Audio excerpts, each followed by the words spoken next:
Hello there.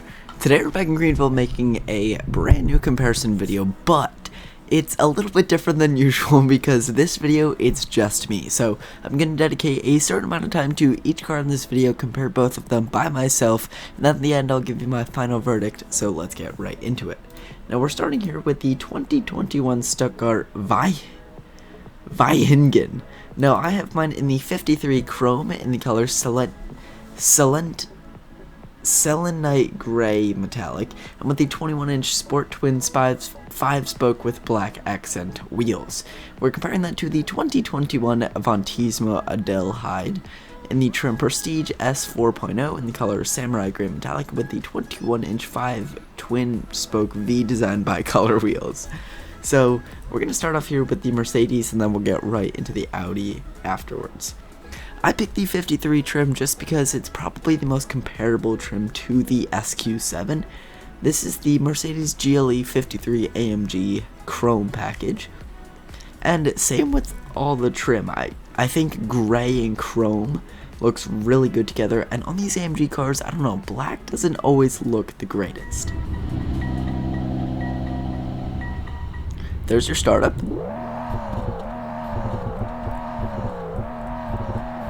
And revs, and let's take a look at your lighting. So you have brake lights, turn signals, then you got reverse lights, running lights, headlights, and then your turn signals in the front, which when you turn off the turn signals, the running lights fade in very, very cool. And then of course you also have mirror turn signals, and a pretty minor idle sound. Let's get off and drive this thing now. I honestly think this thing sounds really, really good. The shifts are very nice. And overall, for a big SUV like this, it's actually pretty fast. So the top speed on this thing is going to be a 154 miles per hour with a 9-speed transmission, and braking is not terrible, but it's not like, you know, the greatest thing in the world. This thing handles quite well at around 50 miles an hour. You can make turns very smooth. If you know how to drive, that is. So yeah, overall, handling is pretty good as long as you know how to drive. And then now we're going to get a 0 to 60 test. So we're going to go up the hill here.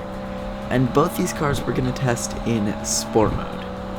So brake, and we'll rev it all the way up to 6,500 RPM, or 7,000 actually. 3, 2, 1, go. Of course this thing is all-wheel drive. And 60. 4.46 seconds to get to 60 in this family SUV, which honestly I don't think is too bad. Now let's see what the SQ7 can do. Alrighty guys, so here we have the 2021 Avantismo Adelheid. So let's get right into it. This thing looks really, really good.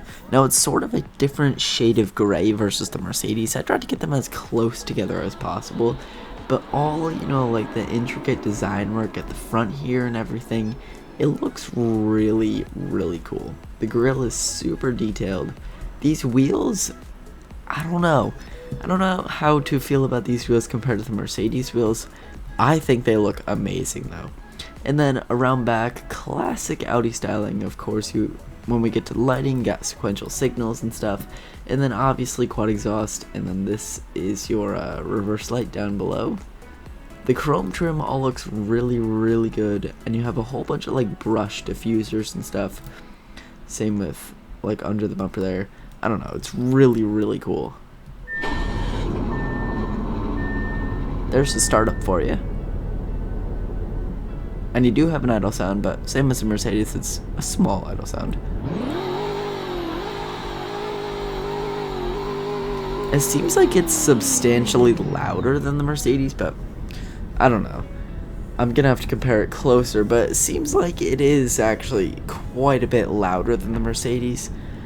But let's take a look at your lighting. So you have brake lights, turn signals, of course sequential, they look so nice.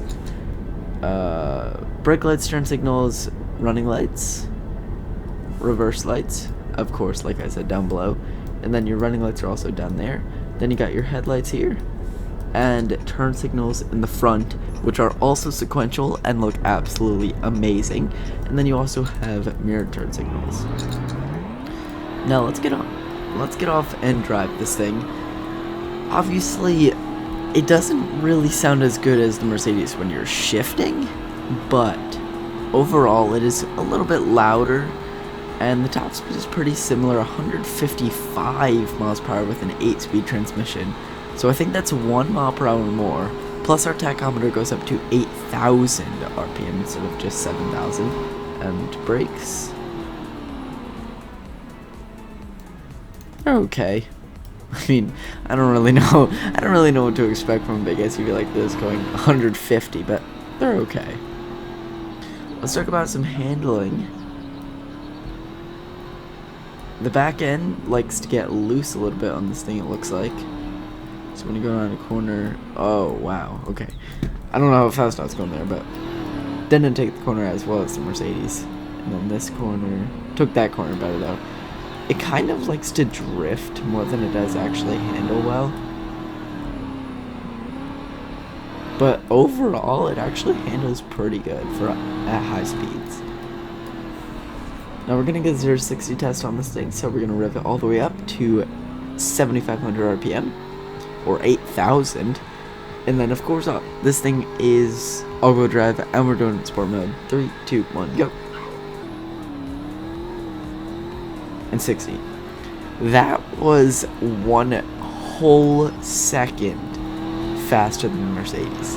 1 entire second. Which is crazy in 0 to 60 times for like SUVs like this. 3.43 seconds I got for this thing. That's a second faster, which is, like I said, that's crazy. So overall, performance-wise, the Audi definitely wins. I'm not really sure about styling though. I still feel like, I think the proportions on the Audi definitely look a lot better. I like how the windows all connect and they all flow. I love like this intricate design at the front here and everything. That these cool, like, the theme on this thing is like these trapezoid type shapes, because there's some at the back there and then there's some at the front here. They look really cool though. The Mercedes, on the other hand, is a very classic Mercedes AMG design. I just feel like there's not enough chrome trim. Yes, the whole grille is chrome, and when you turn on the headlights, the Mercedes star does light up, which is very cool. But, and when the lights fade in, but it doesn't have sequential turn signals. The mirror caps aren't silver, and I don't think there's enough chrome trim on this thing, which is kind of surprising for me to say. The Mercedes looks like it sits lower though. Maybe it's just because the Audi's longer. It looks higher. I don't know. From a performance standpoint, the Audi definitely wins, but styling standpoint, I think I also gotta give it to Audi. I think just making it a little bit longer and making everything flow a little bit better definitely works. The horns I also forgot to compare. Holy, the Mercedes definitely wins on the horn. And lighting wise, again, I think I gotta give it to the Audi. The Mercedes light is cool, but it doesn't have sequential turn signals. Those are sick. Otherwise, we're gonna compare the pricing. I don't have those numbers right now, but I'll put them on the screen here. Whichever one is cheaper wins, but overall, I think comparing these two, I would pick the Audi. That's just my personal opinion. If you're looking for a 7-seat SUV with like 560 horsepower, whatever this thing has in real life, if you're an Audi guy, go for the Audi. If you like Mercedes, go for the Mercedes, though. Whatever you really like. If it was me, though, I'd go for the Audi. With that said, hope you guys enjoyed this video. Smash the like button. Please consider subscribing. Go join the Discord server. I'm Fan server. Link will be in the description and in the comments. And I'll catch you guys in the next one. Peace out.